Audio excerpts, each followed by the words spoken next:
여러분 연휴 잘 보내셨는지요? 화요일 4시 성형외과 라이브로 인사드립니다. 저는 비욘디 정진희 PD고요. 제 옆에는 정말 특별한 분 모셨습니다. 우선 바로 소개를 먼저 도와드리겠습니다. 상계백병원 성형외과 김영준 교수님 모셨습니다. 교수님 안녕하세요. 네, 안녕하세요. 반갑습니다. 네, 인상이 너무 좋으신데요. 감사합니다. 교수님 저희 시청자분들께 인사와 소개를 좀 간단하게 부탁을 드리겠습니다. 네, 안녕하십니까. 저는 상계백병원 성형외과에서 재직 중인 김영준이라고 합니다. 주로 병원에서는 피부암에 관련된 수술을 좀 많이 하고 있는 편이고요. 그래서 저희 병원에서 하는 방식과 이런 피부암에 대한 치료 방법에 대해서, 그리고 무엇보다 치료보다는 비흑색종 피부암에 대해서 조금 더 두려움을 갖지 않고 치료를 받으실 수 있도록 좀 희망적인 그런 얘기들을 좀 들려드리도록 하겠습니다. 네, 교수님 오늘 주제가 너무 좋은데요. 요즘에 특히 이제 피부암에 대해서 네. 많은 분들이 좀 인지도도 올라가고 저희 비욘드에서도 이런 피부암과 관련된 영상들을 좀 많이 네. 기획을 하고 제작을 하고 있는데 비흑색종 피부암을 주제로 좀 준비를 해주셨습니다. 네. 그 말은 피부암에도 좀 종류가 여러 개 있다는 그런 의미로 좀 이해를 해볼 수가 있을 것 같은데요. 네. 그쵸, 오늘 준비해 주신 내용 좀 살짝 좀 스포 살짝 해주세요, 교수님. 네. 뒤에 나오는 내용들이지만 네. 보통 여러분들이 그냥 언론이나 아니면은 각종 자료들에서 많이 접하시는 피부암에 대한 이야기들이 네. 흑색종에 관련된 경우가 많습니다. 네, 거의 대부분 많이 그렇게 알고 계신 흑색종은 사람을 죽일 수도 있고, 그리고 치료 방법으로 절단이라던가 그런 아주 극단적인 방법들이 제시되는 암이기 때문에 그 얘기들이 많이 나오다 보니까 많은 분들이 비흑색종 피부암임에도 불구하고 흑색종처럼 되게 두려워하시면서 치료를 받으시는 경우가 많고, 실제로 환자분들이 오셔서 진단을 받고 오셔서 굉장히 많은 걱정들을 하십니다. 나는 살 수 있는 거냐, 많은 걱정들을 하시는데, 실제로 흑색종과 비흑색종 피부암은 비흑색종 피부암이라고 해서 반드시 모두 다 예후가 좋은 것만은 아니긴 합니다만, 많이 걸리시는 암들의 경우에는 치료를 적극적으로 잘 받으시면 아무 이상 없이 건강하게 지내실 수 있기 때문에 오늘은 그런 부분들에 대해서 설명을 드리고 치료를 잘 받으실 수 있도록 좀 용기를 드리도록 하겠습니다. 그러니까 너무 무섭게만 알고 있는 네. 흑색종과는 조금 다르게 예후가 좋은 경우도 있으니까 네.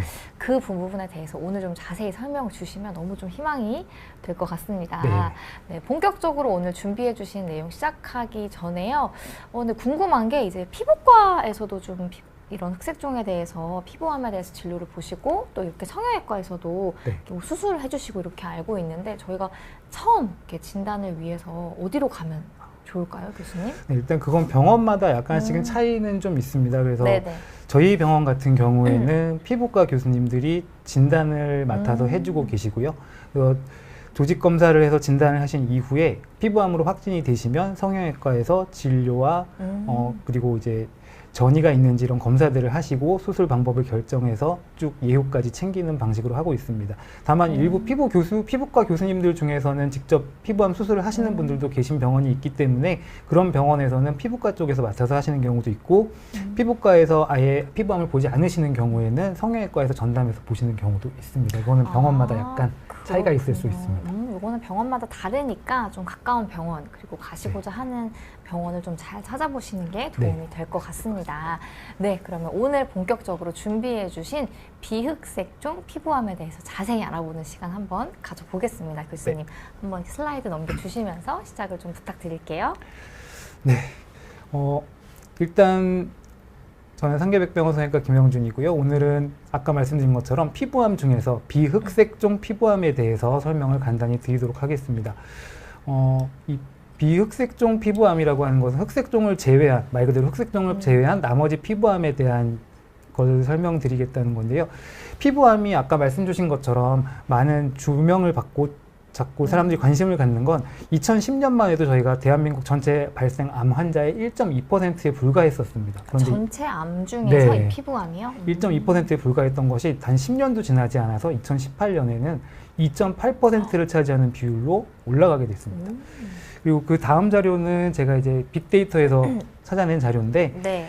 지금 여러분이 보실 때 왼쪽에 있는 그림하고 오른쪽에 있는 그림, 왼쪽에 있는 그림이 비흑색종 피부암으로서 2017년에는 14,800명이었던 환자가 2021년 작년에는 27,748명으로 늘어났고요. 흑색종 같은 경우에는 2017년에 3,600명이었던 환자 수가 4,700명으로 늘어났습니다. 두 암 모두 기하급수적으로 증가를 하고 있기 때문에 대한민국의 암 환자 중에서 차지하는 비율이 자꾸 올라가고 있는 상태입니다. 그래서 저희가 관심을 가지고 지켜보셔야 되는 그런 질환이라고 할 수 있겠습니다. 이게 실제로 많이 좀 계속 늘고 있고 수치가 좀 많이 상승을 했는데 이게 좀 이유가 있을까요, 교수님? 나중에 뒷부분에서 또 설명을 드릴 내용이긴 합니다만 결국은 가장 큰 원인으로 볼 수 있는 건 기대 수명의 증가라고 보시면 될 것 같습니다. 그러니까 자외선이 가장 큰 원인이고 자외선이 계속해서 누적돼서 쌓이는 거기 때문에 자외선의 노출이 증가되면 될수록 계속 피부암의 발생률은 증가할 수밖에 없고요. 그렇기 때문에 연세가 많으신 환자분들은 결국 계속 햇빛을 쬐시다 보면 언젠간 피부암이 생기는 그런 이치라고 보시면 될 것 같습니다. 그래서 그 부분에 대해서는 제가 뒤쪽에서 좀 더 자세하게 다시 설명을 드리겠습니다. 네, 원인에 대해서 또 자세히 준비를 해주셨다고 합니다. 그래서 지금 보통 저희가 이제 피부암에 대한 원인으로 보통 많이 나오는 건 지금 보시는 것처럼 자외선이 가장 큰 원인으로 지적이 되고 있습니다. 자외선은 보통 저희가 A, B, C 세 가지 종류가 있는데 가장 유해한 거는 C로 되어 있습니다. 근데 C는 저희가 공기 중 대기층에 있는 오존층에서 거의 100% 차단이 되기 때문에 실제로 저희한테 해를 끼치지 못하고 대부분 자외선 A와 B가 저희한테 이제 피부에 해를 끼치는 그런 상태가 됩니다. 물론 자외선은 비타민 D 합성에도 굉장히 중요하기 때문에 노출도 되어야 하고 그런 점이 있습니다만 이게 과하게 노출이 되게 되면 저희 피부 세포의 DNA에 손상을 일으키게 됩니다. 그래서 이러한 손상이 된 세포가 증식을 하게 되면 이제 피부암이 발생을 하게 되기 때문에 이거는 그러니까 단발성으로 한번 확 맞았다고 해서 생기시는 게 아니라 아까 말씀드린 것처럼 누적된 양에 의해서 발생하시는 거라 장시간에 외출을 하실 때는 그래서 차단제 같은 걸 사용하시고 이렇게 좀 방어를 해주시는 것이 많이 도움이 되겠습니다. 그러니까 이게 누적량이 중요하니까 아무래도 나이가 많이 들수록 네, 그렇습니다. 네, 그런 거 좀 관련이 있을 것 같아요. 그리고도 이제 저희 부모님 세대를 생각해 보시면 저희 어머님 아버님들이 되게 밭에서 이렇게 일하실 때 네. 차단제 전혀 없이 그냥 그렇죠. 이렇게 일하시고 네. 그리고 밑에 지금 네 번째 보시면은 농약 제초제 성분들이 이제 피부암을 유발하는 성분으로 돼 있는데 예전에 방어 도구 아무것도 없이 그냥 네. 농약 뿌리고 이렇게 편하게 일하시던 이제 그런 것 때문에 오히려 연세 드신 저희 어머님 아버님 세대에 지금 증가하고 있는 게 아닐까라는 생각을 하고 있습니다. 그래서 그러니까 뭐 지금에라도 이제 빨리 네. 관리를 해주시는 게 오히려 좀 나으실 것 같고요. 그래서 그런 부분들에 대한 것도 뒤쪽에서 조금 더 설명을 드리도록 하겠습니다. 그리고 두 번째로 이제 밝은 피부색을 저희가 예를 들 수 있는데 물론 당연히 그래서 밝은 피부색이라고 하면은 백인들을 쉽게 생각하실 수 있습니다. 그래서 흑인에 비해서는 백인에서 암 발생률이 높고요. 그리고 저희 동양인 같은 경우에도 피부가 밝으신 분들도 있고 약간 어두우신 분들도 있고 그러신데 밝으신 분들이 아무래도 피부암의 발생 가능성이 높으십니다. 그래서 이제 밝으신 분들은 그만큼 이제 자외선에 대한 방어력 자체가 좀 떨어진다는 얘기이기 때문에 그런 분들일수록 자외선 차단이라던가 이런 관리를 좀 더 철저히 하셔야 되시고요. 네. 그러면 이제 동양인 인종마다도 좀 차이가 있다고 말씀 주셨는데 확실히 좀 서양에서 좀 빈도가 훨씬 높나요? 어때요? 네.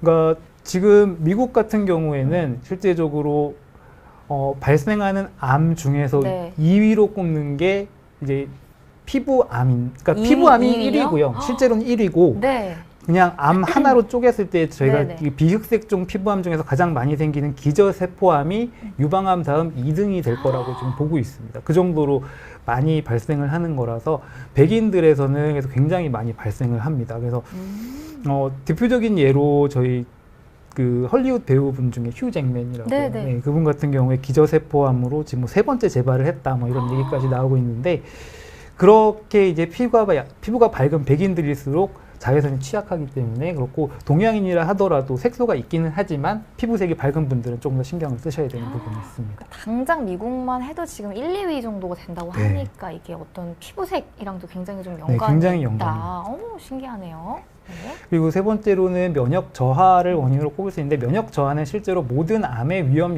요인입니다. 그래서 항암 치료를 하고 계시다거나 아니면 이식 수술 같은 걸 하시고 나서 면역 억제제를 드신다던가 그런 분들 같은 경우에는 조금 더 암이 잘 발생하시는 그런 경우가 있으시고요. 그리고 아까 말씀드린 것처럼 화학 물질에 노출이 되시는 경우라던가 그리고 유전적으로는 뭐 색소성 건피증, 그다음에 기저세포 모반 증후군 이런 게 있는데 색소성 건피증은 드문 질환은 굉장히 드문 질환입니다. 그래서 어떤 세포가 DNA에 손상이 왔을 때 복구라는 능력 자체가 떨어지는 질환이라서 그런 경우에 암이 잘 생기시고요. 기저세포 모반 증후군은 몸 전체에 이제 반점이 많이 생기는 그런 질환이 있으신 경우에 생기는데 이런 경우에도 피부암 발생률이 증가하는 것으로 되어 있습니다. 그렇군요. 원인이 지금 굉장히 다양하게 있는데 많은 분들이 지금 시청해 주시고 질문과 인사 주셔서 잠깐 인사 나눠보고 갈까 봐요, 교수님. 네, 원빈님 들어주셨고요. 또 초코송이 냠냠냠님도 들어주셨습니다. 오늘 밤 주인공님도 인사 주셨는데요. 인사 주신 분들, 채팅 주신 분들 다시 한번 감사의 말씀 드리고요. 지금 초코송이 냠냠냠님께서 지금 앞으로도 계속 뭐 증가하겠군요. 이런 댓글도 좀 주셨고요. 오늘 밤 주인공님께서는 안 그래도 이 내용에 대해서 궁금했다고 또 이런 댓글 주셨습니다. 근데 질문 주셔가지고 좀 한 가지 받아보고 갈까요, 교수님? 비흑색종 피부암 1위가 호주라고 들으셨나 봐요. 이게 원인이 자외선이라고 하는데 이게 좀 맞나요? 이런 질문 주셨습니다. 피부암의 대부분의 가장 큰 원인은 자외선입니다. 그래서 그러니까 유전적인 원인이라든가 이런 걸로 발생하시는 분들도 있지만 실제적으로는 자외선이 가장 많은 거고요. 다만 자외선이 왔을 때 거기에 반응을 해서 나타나는 게 인종별로 차이가 있을 뿐인 거지 결국은 거의 대부분은 자외선이 원인이라고 보시면 되겠습니다. 그래서 호주 같은 경우에는 남반구에 있으면서 조금 오존층이라던가 이런 환경 문제로 인한 파괴가 좀 있기 때문에 오히려 자외선에 대한 노출이 호주 지역이 좀 많은 걸로 알려져 있긴 합니다. 그래서 아마 그쪽하고 관련이 있지 않을까. 제가 뭐 호주에 살진 않아서 자세히는 모르겠습니다만 아마 그 자외선이 영향이 돼서 발생하는 걸로 생각이 되고 있습니다. 네, 지금 질문에 대한 답도 주셨고요. 계속해서 슬라이드 이어가 보겠습니다. 그래서 아까 질문 주셨던 것처럼 그럼 국내에서는 피부암이 왜 증가하느냐라는 부분인데 결국은 아까 설명드린 것처럼 수명 자체가 증가했기 때문에 누적되는 자외선 양 자체가 많아지면서 결국 발생을 하시게 되는 그런 경우가 많고 또 한 가지는 이제 그 병변에 대한 검사 자체가 많이 증가를 했습니다. 그러니까 뭐 피부에 뭐가 생겨졌다던가 그러면은 근처에 이제 피부과가 많이 쉽게 가실 수 있기 때문에 피부과에 가시게 되면 피부과 선생님들께서 이거는 큰 병원 가서 검사 좀 받아보세요. 이런 식으로 이제 권해주시게 됩니다. 그렇게 되면은 검사를 했을 때 피부암이 진단되는 률 자체도 예전에 비해서는 증가한다고 볼 수 있겠습니다. 그래서 두 가지 이유로 국내의 피부암이 증가한다 이렇게 보시면 될 것 같습니다. 그래서 비흑색종 피부암은 물론 흑색종을 제외한 모든 피부암을 얘기하는 겁니다. 그렇긴 하지만 저희가 그 중에서 대표적으로 꼽을 수 있는 건 기저세포암과 편평상피세포암 두 가지를 볼 수 있겠습니다. 그래서 기저세포암과 편평상피세포암만 저희가 이제 어느 정도 설명을 드리게 되면 실제로 비흑색종 피부암의 90% 정도는 해결이 된다고 보시면 될 것 같습니다. 그래서 우선 기저세포암에 대해서 간단하게 설명을 드리자면 기저세포암은 국내 피부암 중에서 가장 많은 빈도로 발생을 하는 암입니다. 아까 말씀드린 것처럼 미국의 경우에는 기저세포암이 비흑색종 피부암, 그러니까 피부암 전체에서 80%를 차지하는 수준으로 흔하게 발생을 하고 있고요. 그렇다는 얘기는 결국은 이제 자외선과 관련성이 많다라고 보시면 될 것 같습니다. 다만 기저세포암은 많이 생기기는 합니다만 전이나 재발이 굉장히 적은 편이고요. 전이율 같은 경우에는 물론 인종이라던가 여러 가지 차이가 있습니다만 보통 0.1% 정도에서 전이가 발생하는 것으로 되어 있고요. 재발 같은 경우에는 수술 부위의 재발률 자체는 보통 저희가 10% 미만으로 보고 있습니다. 다만 아까 제가 휴잭맨 배우님이 얘기를 드렸었는데 기저세포암이 있으신 분들은 다른 얼굴의 예를 들어 다른 부위에 다른 기저세포암이 생길 가능성 자체는 50% 이상으로 보고 있습니다. 즉 그동안 얼굴이라고 하는 곳이 한 군데만 집중적으로 햇빛을 받거나 자외선 노출되시는 게 아니라 장시간 얼굴 전체에 자외선을 받으신 거기 때문에 그 중에서 일부 부위가 먼저 발병을 한 것이지 나머지 부위도 계속적으로 자외선에 자극을 받고 노출이 돼서 그 DNA 손상이 쌓이게 된다면 다른 부위에서 기저세포암이 다시 발생할 수 있다는 것이죠. 그래서 저희가 미국에서 나온 자료에 보게 되면 기저세포암에 한번 걸리셨던 분이 얼굴의 다른 부위에 기저세포암이 생길 확률은 기저세포암이 한 번도 없으셨던 분이 기저세포암이 생길 확률보다 4배에서 5배가 높은 것으로 추정을 하고 있습니다. 그래서 저희 병원에 이제 기저세포암으로 수술을 받으시는 분들께는 제가 꼭 오실 때마다 선크림 잘 바르고 계시는지 꼭 확인을 해드립니다. 그래서 그런 선크림을 자주 발라주셔야 되고 적절한 방법으로 잘 사용을 해주셔야 자외선에 의한 추가 손상을 막으실 수가 있습니다. 그래서 기저세포암은 자외선과 연관관계가 높기 때문에 결국 코를 포함한 안면부 중앙, 눈 주변 이런 데 잘 생기는 걸로 되어 있고요. 햇빛 노출부에 주로 발생을 하게 됩니다. 그래서 햇빛과 연관성이 굉장히 높은 암이라고 생각을 해주시면 되실 것 같고요. 그 다음으로 이제 두 번째로 흔한 편평상피 세포암을 보시게 되면 얘는 물론 당연히 햇빛 노출부에도 잘 생깁니다. 그래서 햇빛이 노출되는 안면부라던가 손등, 아니면 팔, 다리 쪽에도 잘 발생을 하시지만 그 외에 흉터라던가 만성 상처가 있는 곳 아니면 지속적으로 뭔가 자극이 가해지는 곳에 염증이 생기면서 그 염증이 오래됐을 때 편평상피 세포암으로 진행을 하실 수가 있습니다. 편평상피 세포암은 그러니까 편평상피 세포라고 하는 것은 저희 몸 전체에 퍼져 있는 세포입니다. 그래서 그 대장이라던가 위 이런 것들을 다 막고 그 벽을 세워주는 곳이 편평상피 세포인데 그 세포들에서 이제 DNA 손상이 발생하면서 발생하는 게 편평상피 세포암이라서 이 편평상피 세포암이 피부에서 먼저 생겨서 이렇게 존재할 수도 있지만 다른 부위에 생긴 편평상피 세포암이 전이를 해서 피부로 오시는 경우도 있습니다. 피부에서 발견되는 편평상피 세포암 중에 5% 정도가 그렇게 전이에 의해서 발생하는 거라고 이제 발표된 논문도 있습니다만 정확한 비율은 아직까지 뭐 계산되진 않았고요. 대략 5% 정도라고 보시면 되실 것 같고 그 외에 특징적으로는 전이 자체가 조금 앞에 설명드린 기저세포암보다는 전이율이 높습니다. 그래서 높게 보시는 분들은 거의 한 6에서 8% 정도 보시고 계시고 수술을 해서 치료를 하더라도 재발률도 한 10% 정도로 보고 있습니다. 그래서 좀 잘 생기는 부분들이 있기 때문에 조금 기저세포암에 비해서는 좀 더 공격적인 암이다 보실 수 있습니다. 다만 전이율이 다른 암들에 비해서는 높은 게 아니기 때문에 사전에 저희가 수술 전에 전이 여부에 대해서 검사를 하고 전이가 없다고 하면 이 원발 병소에 대해서 수술적으로 잘 처리를 하면 재발률은 많이 낮출 수가 있습니다. 햇빛하고 관계되는 경우에는 저희가 광선각화증이라고 하는 전암병변, 그러니까 암이 되기 전 단계의 병변을 볼 수가 있는데요. 이 광선각화증에 대해서는 조금 더 나중에 저희가 뒷부분에 제가 다시 한번 설명을 드리도록 하겠습니다. 왜냐하면 광선각화증 단계에서 미리 치료를 하거나 하시게 되면 암을 예방할 수 있는 효과도 있고 여러 가지 도움이 되실 겁니다만 아직까지는 국내에서는 이제 의료보험이 되지 않는다는 이유로 저희 많은 이제 어르신들께서 아니 내가 여태까지 살았는데 뭘 또 치료를 받으라는 거냐 이러면서 안 받으시는 경우가 많으신데요.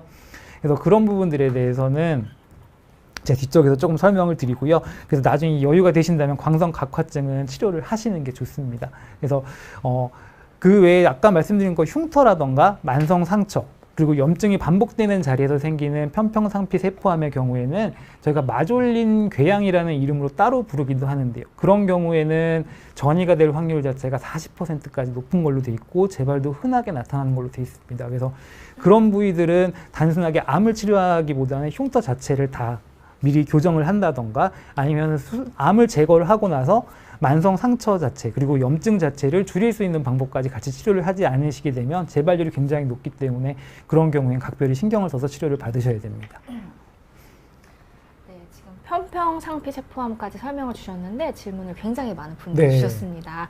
우선 조금 받아보고 계속 설명을 이어볼까요, 교수님?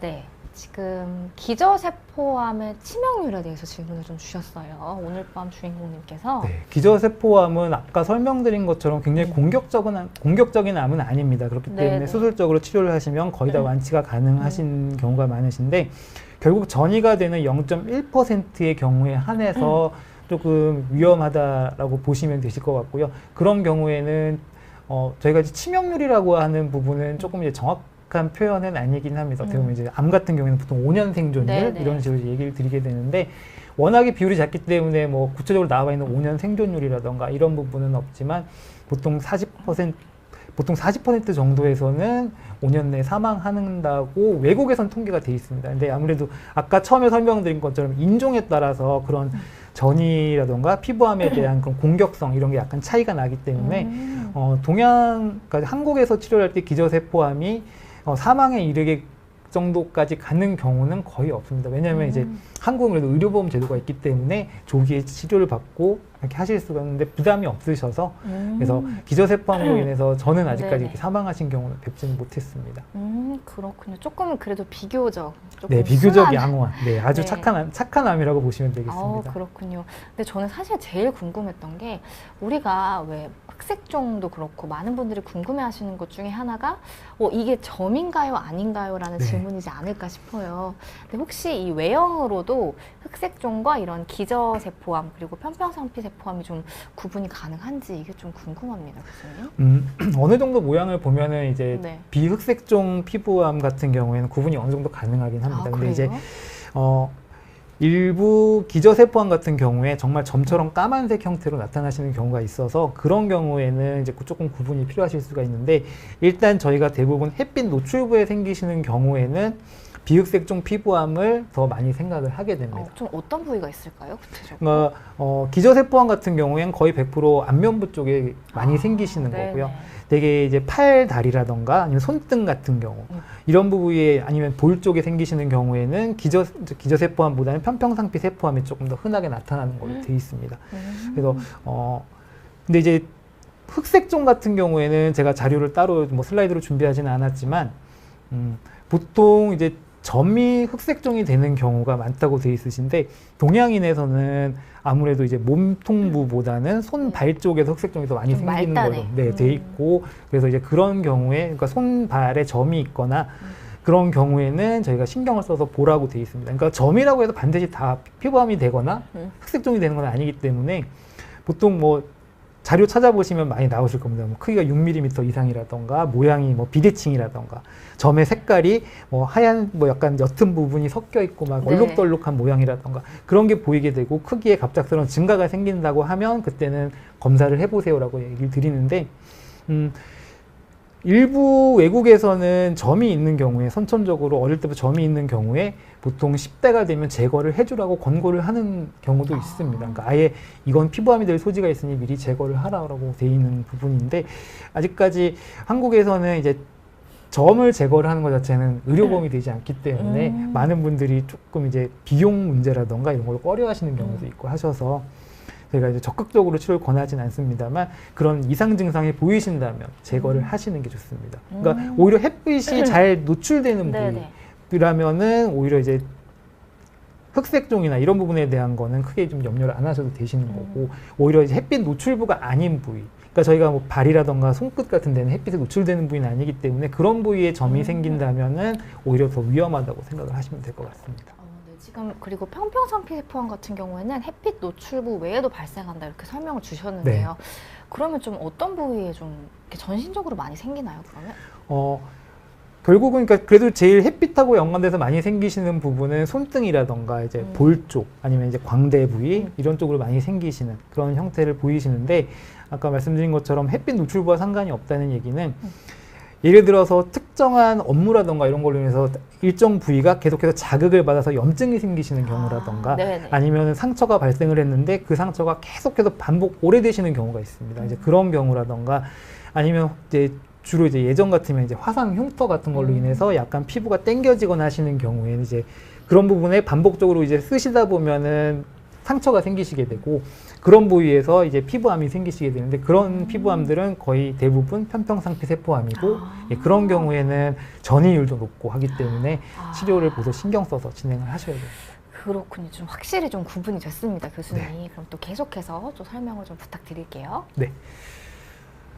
그래서 저희가 뭐 이 내용은 뭐 비슷하긴 하실 건데 그래서 흑색종에 대해서 관심 있게 보셨던 분들이라면 지금 이 의심 증상에 나와 있는 게 이건 내가 알던 거랑 약간 다른데 라는 생각을 하실 겁니다. 그래서 아까 말씀드린 것처럼 흑색종은 뭐 크기가 6mm 이상인 점이라던가 네네. 뭐 이런 얘기들이 있지만 비흑색종 피부암의 경우에는 실제적으로 이런 5가지로 보통 이렇게 설명을 드리긴 하지만 이게 잘 와닿지는 않으실 겁니다. 이게 뭐 이게 맞는 건가 아닌가 싶으신 경우가 생기실 거라서 일단 그래도 설명을 드리자면 어떤 병변이든 간에 크기 변화가 갑작스럽게 생긴다고 하면 항상 안 좋은 걸 저희가 생각을 해야 됩니다. 그래서 그게 양성 상태에서 그냥 크기가 변화하는 걸 수도 있지만 혹시나 안 좋은 암 쪽으로 진행하는 게 아닐까 해서 검사를 해보시는 게 좋고요.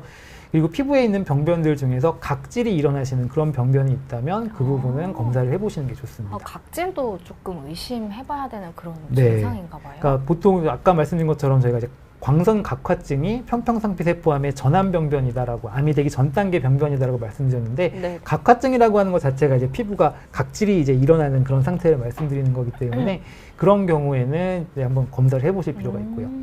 그리고 쉽게 피가 나신다던가 아니면 상처가 잘 낫지 않고 계속 반복이 되신다던가 그런 경우에는 이제 피부암을 의심을 해보셔야 됩니다. 그리고 당연히 이제 색소가 있는 병변인데 모양이 좀 이상하다. 그러니까 예를 들어서 한쪽이 뾰족하게 나온다던가 한쪽으로만 성장을 하는 것 같이 나온다던가 아니면 모양이 불룩하게 튀어나오는 부분이 갑자기 생긴다던가 그러신 경우에는 한번 검사를 해보시는 게 좋습니다.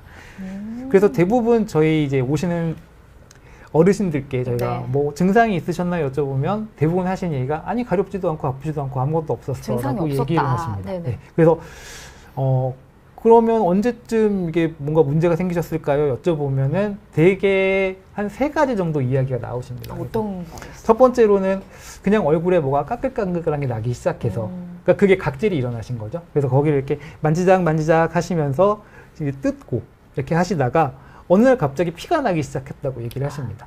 피가 나는데 처음에는 그래도 상처가 좀 있으면 아물고 그러더니 어느 순간에는 계속 진물 나고 상처가 아물지 않는다는 거죠.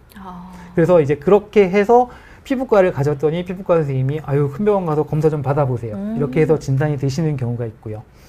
그리고 두 번째는 레이저를 하러 가신 겁니다. 레이저 치료를 받으셨는데 그 병변이 안 나으시는 경우. 그러니까 이미 그건 암으로 진행이 됐기 때문에 레이저를 받으셨지만 이제 상처가 레이저를 하고 나면 회복이 돼야 되는데 회복이 정상적으로 안 되시는 거죠. 이제 그런 경우에 또 마찬가지로 피부과 선생님께서 가서 검사 좀 받아보세요. 그렇게 해서 또 진단이 되시는 경우가 있고요.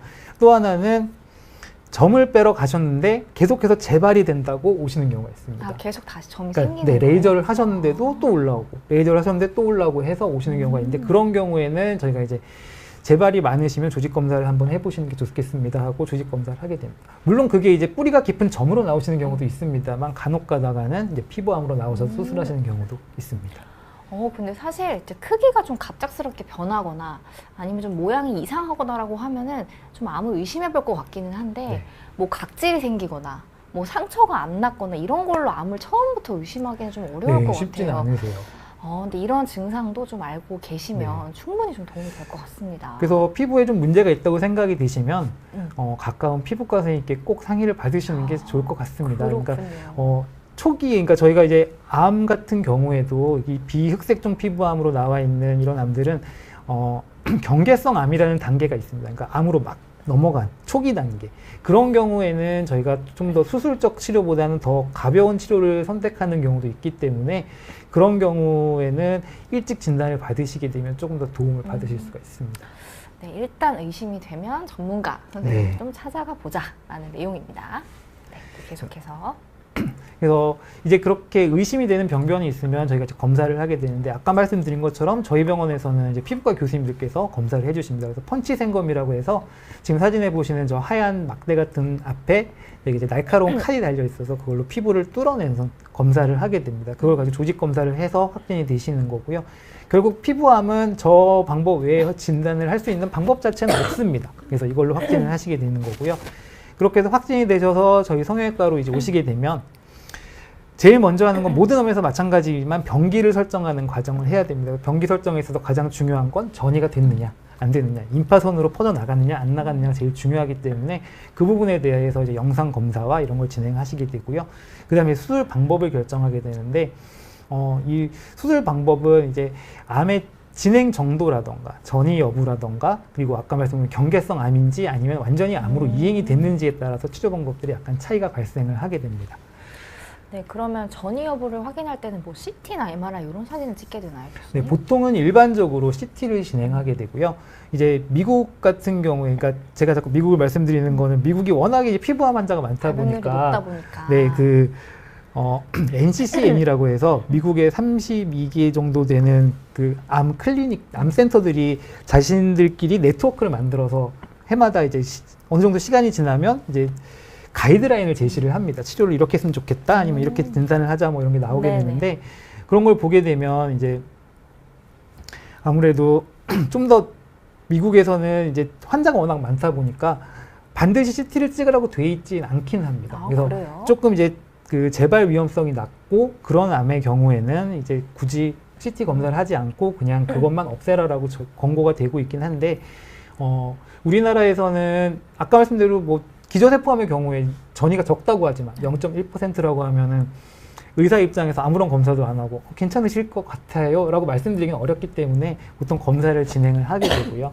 이 CT 이제 조영제를 이용한 CT 검사를 보통 하시게 되고, 콩팥 기능이 안 좋아서 좀 어려우신 경우에는 MRI를 찍는 경우도 있습니다. 그래서 그렇군요. 그렇게 해서 진행을 해서 전이 여부를 판단하게 됩니다. 이렇게 해서 전이 여부를 파악한 다음에 이제 치료 방법을 결정을 해야 되는데 어떻게 좀 나뉘게 되는지 설명해 주시면 좋을 네. 것 같아요. 그래서 수술의 경우에는 저희가 이제 크게 모스 미세도식 수술이라고 하는 방법과 그다음에 광범위 절제라고 하는 두 가지 방법을 선택을 하게 됩니다. 모스 미세도식 수술은 보통 피부과 선생님들께서 진행을 하시는 수술이신데, 암을 잘라가면서 경계 부분에 암이 있는지 없는지를 계속 확인을 하면서 잘라내시는 방식입니다. 그래서 굉장히 섬세하고 좋은 방법이지만 단점은 시간이 많이 걸리고 수술하시는 분이 많은 노력을 들여야 된다는 단점이 있어서, 그리고 또 이제 현미경으로 직접 그 암을 판단할 수 있는 정도 능력이 되시는 분들만 가능하시기 때문에 보통 피부과 교수님들이 일부 하시는 방법이시고, 저처럼 이제 성형외과에서는 보통 광범위 절제술이라고 해서 미리 얼마만큼을 떼낼 건가를 결정하고 이제 수술을 하시는 건데, 암 수술은 모든 암이 마찬가지지만 암 덩어리가 있다고 해서 거기에 맞춰서만 딱 절제를 하시는 게 아니라 저희가 안전 거리를 확보를 해야 됩니다. 그래서 피부암의 경우에는 보통 저희가 이제 2mm에서 4mm 정도 선택하게 되는데, 아까 말씀드렸던 미국의 경우에는 무조건 크게 뗍니다. 그래서 4mm 정도를 떼라. 보수적으로. 네, 네네. 떼내고 보자라고 하는 거고, 근데 저희가 해보게 되면 동양 쪽에서 나오는 논문, 우리나라에서 나왔던 과거의 논문들도 보면 범위를 2mm 정도를 더 절제해도 대부분 재발 없이 잘 회복되더라라는 논문이 많아서, 저희 같은 경우에도 그 병변의 깊이에 따라서 깊게 진행하지 않았다면 2mm 정도에서 보통 해결을 하고 있고요. 특별히 이제 그 전에 했던 피부과 교수님이 해주셨던 조직 검사에서 얘는 좀 공격적이네요, 아니면은 저희 이제 재발이나 이런 게 많을 걸로 판단되는 조직 형태가 나오게 되면 그 경우에는 4mm를 제거하는 경우도 있게 됩니다. 그래서 제거를 한 이후에는 저희가 이제 피부 이식이라던가 아니면 이제 봉합을 통해서 이제 마무리를 하게 되는데, 피부 이식 같은 경우에는 간혹 오해하시는 부분이 내 피부를 떼서 붙이게 되면 네. 뭐 깨끗하게 잘 마무리되지 않을까 생각하시지만, 실제로 이식한 피부 자체는 거의 전 면적이 다 흉터가 되는 거기 때문에 안면부 같은 경우에는 저희가 가능하면 피부 이식을 하지 않으려고 노력을 하고요. 가능하면 주변에 있는 살들을 어떻게든 끌어모아서 꼬매는 방식으로 해결을 하게 됩니다. 그래서 제가 오늘은 뭐 수술 치료라든가 이런 거에 대해서는, 그러니까 왜냐하면 수술에 대해서는 각 선생님들마다도 선호하는 방법이 다르시고 어떤 교과서적인 방법이 아니라 재건하는 방법이 다 다르시기 때문에 제가 그런 부분에 대해서는 따로 설명을 준비를 하진 않았습니다. 그래서 그런 부분들은 결국은 암 수술을 하시는 분들이 암을 제거하는 게 첫 번째 목표지만, 제거를 하고 나면 그 다음엔 얼마나 정상에 가까운 형태로 다시 복원을 하느냐, 그 문제가 이제 중요한 문제이기 때문에 그런 부분들은, 그래서 대부분의 선생님들이 피부 이식, 아주 큰 경우에는 피부 이식을 할 수밖에 없겠지만 그렇지 않은 경우라면 대부분 뭐 국소 피판술이라고 하는 이름의 이제 수술들을 진행을 하시게 됩니다. 그리고 저희가 이제 아까 말씀드렸던 대로 피부암이 좀 얕게 나오시는 경우에는 항암제 이제 제가 OFU라고 써놨는데 플로로우라실이라고 하는 그런 항암제 성분이 있습니다. 그래서 네. 그게 들어가 있는 연고를 사용해서 치료를 하시는 경우도 있고요. 아예 수술 없이 네, 연고만 가는 연고만 해서 경우도 있나요? 물론 재발률이 높긴 하지만 수술을 원하지 않으시거나 전신 상태가 수술을 하시기 좀 어려운 경우라면 연고를 써서 치료를 하는 경우도 있고, 박비술이라고 해서 레이저나 아니면은 이제 긁어내는 방식을 써서 병변을 제거하는 경우도 있습니다. 그래서 그렇게 치료를 해보실 수도 있고요. 또 그런 것도 뭐 하기 싫다 그러신 경우에는 방사선 치료를 하시는 경우도 있으신데, 보통 우리나라에서는 이제 수술적인 방법들이 가장 1번으로 권고가 되고 있기 때문에 방사선 치료까지 가시는 경우는 전이가 있거나 하지 않는 경우에는 잘 하고 있지는 않습니다. 굉장히 좀 다양한 치료법이 있고 또 네. 거기에 대해서 설명을 주셨는데 수술 가운데 두 가지가 있다고 말씀 주셨잖아요. 지금 미세도식 수술하고 그다음에 이제 광범위 절제술 이렇게 좀 두 가지가 있다고 말씀 주셨는데 그 수술 시간 같은 경우가 그럼 많이 좀 단축이 되나요? 광범위 절제술을 하게 되면 저희가 이제 절제술만 하고 끝나시는 건 아니고요. 저희도 마찬가지로 이제 제가 직접 확인을 하진 않지만 저희 이제 병리과 교수님들께 조직을 보내게 되고 그럼 병리과 교수님들께서 그 경계 부분을 다 확인을 해주십니다. 그래서 이제 암이 안전하게 제거가 됐는지 확인을 해주시고 거기서 이제 마지막으로 잘 됐다고 연락을 주시면 그 다음에 이제 마무리를 하는 과정으로 들어가는 방식이라서 모스 수술에 비해서는 시간을 절약할 수 있지만 그렇다고 이렇게 그냥 무작정 빨리 끝나는 건 아닙니다. 그래서 보통 저 수술 중 조직 검사를 하는 시간은 아주 간단하게 잘 정리가 돼 있을 때는 한 30분 정도 소요가 되시고요. 이제 조금 더 섬세하게 봐야 되는 경우나 애매한 경우가 있으면은 이제 한 40분에서 50분 정도 걸리기도 합니다. 근데 만약에 이제 제가 떼낸 게 암 조직이 너무 가까이 있어서 조금 더 절제를 해주세요라고 이제 얘기를 하시는 경우가 있고 그런 경우라면은 다시 절제를 해서 또 다시 조직 검사를 하는 과정을 겪어야 되기 때문에 그래서 제가 환자분들께 동의서를 받고 설명을 드릴 때 수술이 끝나는 시간은 확정을 안 해드립니다. 수술 시간은 확정을 해드리는데 수술 끝나는 시간은 혹시라도 조금 더 떼야 되거나 그런 경우 예상과 다른 경우에는 좀 더 시간이 걸리실 수 있기 때문에 오래 걸리게 되면은 2시간 넘게 수술하시는 경우도 있습니다. 그러니까 이게 딱 미리 정해져 있지가 않고 수술을 하면서 좀 논의를 하면서 이게 좀 더 추가적으로 이렇게 그러니까, 진행될 수 있나 봐요. 그러니까 경계를 얼마만큼 뗄 거냐는 물론 예상을 하고 들어가긴 하지만 뭐 2mm, 그러니까 설명을 드립니다. 2mm를 더 떼겠습니다. 4mm를 더 떼겠습니다. 설명을 하고 들어가긴 하는데 그게 이제 대부분은 예상대로 진행이 되지만 일부 예상대로 안 되는 경우가 있습니다. 이제 그런 경우에는 그래서 수술 시간이 길어질 수 있기 때문에 그런 건 이제 미리 설명을 드리고 저희가 이제 그렇게 진행을 하고 있습니다. 오, 그렇군요. 그러면 또 여기서 궁금해지는 게 어떤 수술 시간이 좀 더 짧아질 수 있다는 거 말고 또 어떤 추가적인 장점이 또 있을까요? 그 광범위 절제술의 경우에? 광범위 절제술보다 수술 자체라던가 그 이제 결손으로 인해서 복구를 하는 과정을 생각한다 그러면 당연히 모스 미세도식 수술이 더 장점이 많습니다. 훨씬 더 많은 거고, 그러니까 적게 떼낼 수 있기 때문에 훨씬 더 좋은 방법이지만 이제 그거를 하기 위해서 너무나 많은 시간이 걸리고 하기 때문에 저희가 이제 두 번째 방법 예상을 해서 이만큼 떼고 보자 이렇게 해서 정리를 하는 방식으로 진행을 하시는 거고요. 그래서 수술 시간에서는 당연히 광범위 절제술이 더 좋지만 복구를 하고 이런 데 있어서 좀 더 섬세함이라던가 이런 부분은 모스 미세도식 수술이 훨씬 더 우위에 있긴 합니다. 섬세한 부분에서는? 네, 근데 이제 아까 말씀드린 것처럼 제일 중요한 건 수술하시는 분이 현미경을 보면서 직접 이걸 해결할 수 있는 능력이 있어야 되기 때문에 보통 피부과 교수님들은 현미경을 보면서 그 피부 병변을 어느 정도 이제 선별하실 수 있는 능력이 되기 때문에 하시지만 저 같은 성형외과 의사들은 그런 것까지는 배우진 않아서 저희가 이제 그거는 병리과 교수님들이 힘을 빌려서 저는 하고 있고요. 물론 이제 공부를 하시면은 그렇게 하실 수도 있을 것 같긴 합니다. 네, 이렇게 또 수술마다 차이점이 있다는 걸 또 자세하게 설명을 또 주셨습니다. 지금 질문 주신 분들이 굉장히 많은데요. 우선 준비해 주신 내용 진행해보고 또 한꺼번에 좀 질문을 받아보겠습니다. 조금만 더 진행을 하고 마무리하도록 하겠습니다. 그래서 일단 치료까지는 이렇게 해서 마치게 됐고요. 그래서 아까 말씀드린 것처럼 수술적인 치료를 하고 정상적으로 이제 마무리를 하고 잘 활동을 하고 자외선 차단제 잘 쓰고 관리를 해주신다고 하면 실제적으로 재발률은 많이 낮출 수가 있습니다. 그런데 이제 저희 그 기저세포암 같은 경우에는 아까도 말씀드렸지만 그 수술하신 부위가 아니라 다른 부위에서 생길 가능성이 굉장히 높아지신 상태이기 때문에 꼭 말씀드리지만 자외선 차단제를 열심히 써서 관리를 해주셔야 된다 이렇게 말씀을 드립니다. 그래서 자외선 차단제 부분은 제가 슬라이드를 만들진 않았는데 많은 자료가 많이 나와 있습니다. 그래서 찾아보시면 되겠지만 되게 외출하시기 2~30분 전에 사용을 해주시는 게 좋고 그리고 조금 바르시는 것보단 충분한 양을 넉넉히 발라주시는 게 좋습니다. 그리고 얼마큼 많이 발라야 돼요? 보통 그래서 이게 좀 되게 애매한 양인데 보통 일반적으로 500원짜리 동전 정도 크기를 짜서 발라라 이렇게 얘기를 하시는데요. 그냥 넉넉하게 아낌없이 바르시는 게 가장 좋다고 생각을 하고요.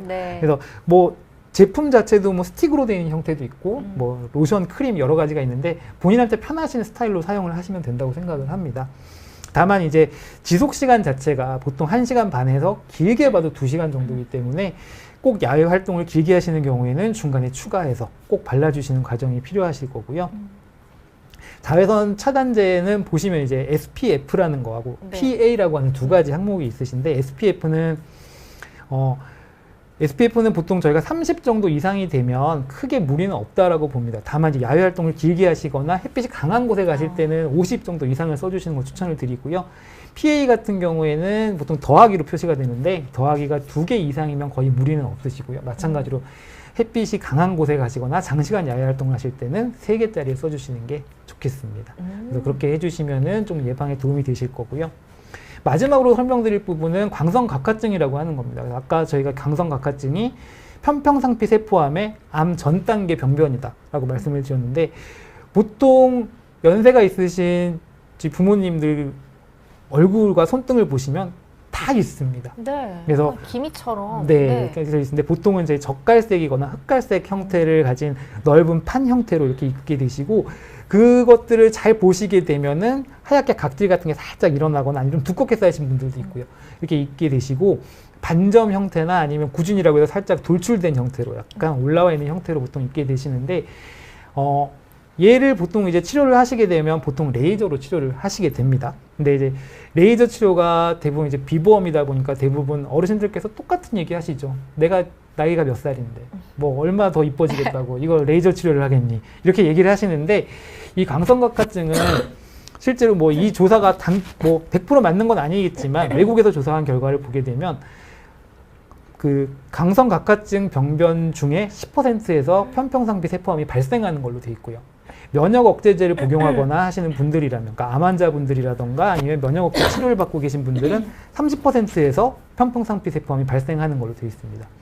그래서 편평상피 세포암 얼굴에 생기신 분들을 조사를 해봤더니 그 중에 80%가 광선각화증을 원래 가지고 있던 분이 그 병변에서 암으로 진행을 했다라고 하는 이제 그런 발표가 있었습니다. 그래서 즉 광선각화증을 잘 치료하시기만 해도 상당수의 편평상피 세포암이 얼굴에 생기는 걸 막을 수 있다라는 의미가 되시는 거거든요. 그래서 물론 광선각화증에 대해서 외국에서는 아까 말씀드렸던 그런 항암제 연고를 사용한다든가 이렇게 치료를 하는 경우도 있습니다만 우리나라 같은 경우에는 레이저 장비들이 워낙에 피부과 선생님들이 잘 가지고 계시기 때문에 가서 치료를 받으신다면 적절하게 잘 치료하고 관리만 해주신다면 암 발생하시는 거를 상당 부분 줄이실 수 있을 겁니다. 그래서 보통 저한테 진료 오셔서 내가 여태까지 몇 년을 살았는데 앞으로 몇 년 더 산다고 이렇게 얘기하시는 분들 보면 대부분 다 건강하시거든요. 적어도 10년 이상 사실 분들이기 때문에 그렇다면 굳이 암 안 생기고 건강하게 사시는 게 가장 좋은 거라서 피부 관리 겸해서 치료를 받으시는 게 좋지 않을까. 그리고 이게 비용 대비 많이 드신다고 생각하실 수도 있지만 해서 건강하게 잘 지내실 수 있다면 그거 이상 좋은 것도 없는 거기 때문에 이런 부분들은 조금 더 신경 쓰셔서 자녀분들께서도 좀 신경 쓰셔서 부모님 모시고 피부과나 이런 데 가셔서 각화증 있으신 거 치료하고 하시면은 훨씬 피부 깨끗하고 좋아지시거든요. 그래서 그렇게 해서 좀 관리를 해주시면은 부모님들께서는 당연히 비용 걱정하시겠지만 그래도 기뻐하실 겁니다. 그렇게 치료 받으시면 좋으실 것 같고요. 네, 이렇게 해서 준비해 주신 내용을 다 이렇게 들어봤는데요. 이제 마지막에 말씀해 주신 광선 각화증이 생각보다 이제 암과 좀 관련이 많다. 이 부분을 좀 미리미리 치료하는 게 생각보다 중요할 수 있다는 아주 중요한 말씀 잘 기억하겠습니다. 그러면 지금 질문을 주신 분들이 많아서 좀 하나씩 받아보면 좋을 것 같습니다, 교수님. 초코송이 냠냠냠님께서 반대로 자외선으로 인한 DNA 회복도 가능한지요? 이런 질문 주셨는데요.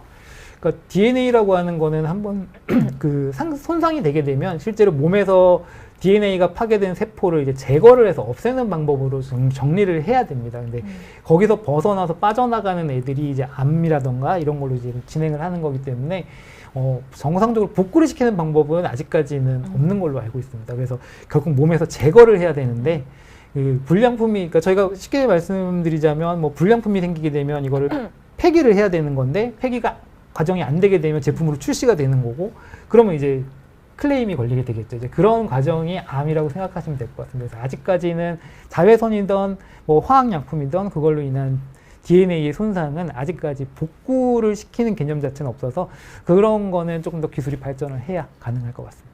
네, 그러니까 이게 좀 DNA 변형이 안 생기게끔 하는 게 좀 제일 중요하겠다는 생각이 듭니다. 그리고 또 오늘 밤 주인공님께서 남녀노소 누구에게 호발하는지 이게 좀 비교적 취약한 그런 연령대나 성별이 좀 있나요? 일단은 당연히 노인분들한테 많이 생기는 게 맞습니다. 아까 말씀드린 것처럼 누적되는 자외선 양에서 발생하는 거기 때문에 자외선을 많이 맞으신 분일수록 많이 생기실 수밖에 없는 거고요. 그래서 저거는 이제 흑색종하고는 약간 차이가 있습니다. 흑색종은 나이가 많다고 해서 반드시 많이 생기시는 건 아니기 때문에 그렇지만 비흑색종 피부암, 특히 이 편평상피 세포암과 기저세포암의 경우에는 무조건 연세가 많으실수록 호발암, 그러니까 나이 자체가 하나의 위험인자로 작용할 수 있는 그런 상태고요. 남녀 성비는 조금 재밌는 게 외국에서는 남자에서 호발한다라고 돼 있습니다. 근데 이제 우리나라에서는 여자에서 약간 더 호발하는 걸로 돼 있는데 그 부분은 이제 외국에서는 그래서 남자가 밖에서 활동하는 양이 더 많기 때문에 그런 것 같다라고 설명을 해놨었는데 그게 성비의 차이는 결국 이제 그 수명이라던가 이런 거 차이인데 뭐 한국 같은 경우에는 아무래도 여자분들이 좀 더 평균 수명이 길고 그러기 때문에 좀 더 호발하는 게 아닐까. 그러니까 제 생각에는 발생률에 큰 차이는 있는 것 같지는 않고요. 다만 이제 그런 부분에서 좀 더 이제 평균 수명이 긴 여성분들이 뭐 한국에서 좀 더 많이 생기는 게 아닐까 그렇게 생각하는데 그래서 성비보다는 나이가 가장 중요한 요인이라고 보시면 되겠습니다. 비흑색종의 경우에는요. 네네. 네, 그리고 또 질문 받아보겠습니다. 햇빛 강하면 집 안에서도 선크림 발라야 할까요? 이런 질문도 주셨습니다. 일단 뭐 제가 연구한 건 아니지만 그래도 햇빛이 노출이 되는 곳이라면 집안에서도 실내에서도 선크림을 사용을 하시라고 권고는 되고 있습니다. 그래서 아까 말씀드렸던 최소 기준 SPF 30, PA2+ 정도 제품을 사용해서 가볍게 집안에서도 발라주시는 것이 좋다라고 돼 있긴 합니다. 근데 이제 요즘은 창 자체에다가 그런 차단을 하는 그런 걸 쓰시거나 그런 경우가 있기 때문에 이제 그런 걸 해놓으셨다라면 좀 부담이 덜 하실 것 같고요. 그런 게 없다라고 하면은 그런 실내에 계시는 경우에 햇빛, 예를 들어 내 책상이 뭐 햇빛 바로 앞에 있다. 그러면은 좀 사용하시는 게 좋지 않을까 그런 생각이 듭니다. 와, 사실 진짜 나갈 때도 선크림 챙겨 바르기 쉽지 않거든요. 네. 저도 진짜 뭐 바르는 거 싫어해가지고 절대 안 바르는데 와, 집에서도 사실 바르는 게 좋기는 좋다. 좋긴 좋습니다. 이런 말씀을 또 주셨습니다. 그리고 또 신지수님께서 햇빛에 노출이 안 되는 곳에 이상한 모양으로 점이 생기는 건 혹시 위험한 건 아닌가요? 이런 질문 주셨습니다. 아까 말씀드린 것처럼 햇빛 노출 부위가 아닌 곳에 점이 생겼다라고 하는 거는 일단은 그게 햇빛에 의해서 발생한 점은 아니라는 거거든요. 그러니까 비흑색종 피부암 쪽하고는 관련은 없으신 건데 오히려 이제 그런 거는 저희가 아까 말씀드린 흑색종 이런 쪽하고 더 연관이 있는 걸로 생각을 하셔야 되는 거라서 물론 이상한 모양이라고 하는 게 이제 그런 경우가 있습니다. 어릴 때부터 생겼던 점들은 성장을 하면서 모양 자체가 약간 찌그러질 수밖에 없습니다. 왜냐하면 성장하는 패턴이라는 게 있기 때문에 이 동그란 애가 반드시 그 사람이 동그랗게 성장하진 않거든요. 그러니까 위쪽으로 더 많이 길어지면은 이렇게 피부 형태를 따라서 쭉 당겨지게 돼서 이렇게 벌어지게 되는 건데 그래서 약간 모양이 찌그러질 수는 있습니다. 그래서 그런 거를 감안해서 봐야 되겠지만 모양 자체가 좀 찌그러져 있다던가 아니면 아까 말씀드린 한쪽으로 뾰족하게 튀어나오는 형태가 보인다던가 그러시게 되면 일단 검사를 해보시는 게 가장 맞습니다. 그래서 저 같은 경우에도 점을 제거하러 오시는 분들이 있으실 때 모양을 보고 조금 모양이 좀 둥근 형태가 아니거나 좀 찌그러진 데가 있거나 그런 부분이 있으면 그러니까 비보험이기 때문에 제가 강제적으로 보통 검사를 진행할 수는 없고요. 하시는 게 좋을 것 같습니다라고 권고를 드리고 있습니다. 그래서 검사를 해보시는 게 그래서 혹시 뭐 이상이 있으면 빨리 치료를 하시는 게 좋은 경우가 많기 때문에 그렇게 권해드리고 있습니다. 네, 불안하시면 빨리 우선 병원에 좀 가보시는 게 좋겠습니다. 그리고 또 사부인님께서도 걱정되셔가지고 댓글 하나 주셨는데 어느 날 두피에 껍질이 벗겨지더니 까만 점이 생겼는데 이게 암일까봐 좀 걱정이 된다. 두피는 혹시 좀 어떤가요, 교수님? 두피에도 암은 생깁니다. 두피도 마찬가지로 햇빛에 노출이 되게 되면 손상을 받는 건 똑같고요. 그냥 똑같은 피부기 때문에 당연히 피부암이 발생하실 수도 있고요. 그래서 다만 이제 까만 점이 생기셨다라고 하시는 거 봐서는 이제 편평상피 세포암 쪽 가능성보다는 기저세포암이거나 아니면 이제 두피 같은 경우에는 원래 이제 광선각화증 말고 지루성 각화증이라고 하는 병변이 잘 생기는 부위입니다. 그러니까 지루성 각화증은 약간 까만 사마귀 같은 모양으로 이렇게 올라오시는 그런 형태가 되시는데 그것도 약간 까만 점 형태로 보이시는 경우가 있어서 그런 경우들은 이제 지루성 각화증 같은 경우에는 보통 레이저나 이런 걸로 치료가 가능하시기 때문에 쉽게 제거가 가능하시고요. 그래서 모양이라든가 이런 생기신 형태에 따라서 조금 더 살펴보긴 하셔야 됩니다. 그래서 일단은 항상 드리는 거는 암이 의심이 되신다면 네. 피부과 선생님들께 한번 진료를 받으시고 그리고 나서 검사를 받아보시는 게 가장 안전하실 것 같습니다. 근데 보통 그냥 일반적으로 뭐 피가 나신다던가 그런 게 아니라고 하면은 각화증 단계일 가능성이 많으시기 때문에 한번 적극적으로 치료를 해보시는 게 도움이 되실 것 같습니다. 네, 시간이 다 됐는데 딱 질문 하나만 더 받아볼게요, 교수님. 튜튜님께서 동생이 자꾸 상처가 나면 딱지를 뜯는 습관이 있는데 이게 색소 침착인지 뭔지 여러 곳에 좀 그런다. 이게 좀 암이 될 가능성이 있는지 이런 질문 주셨습니다.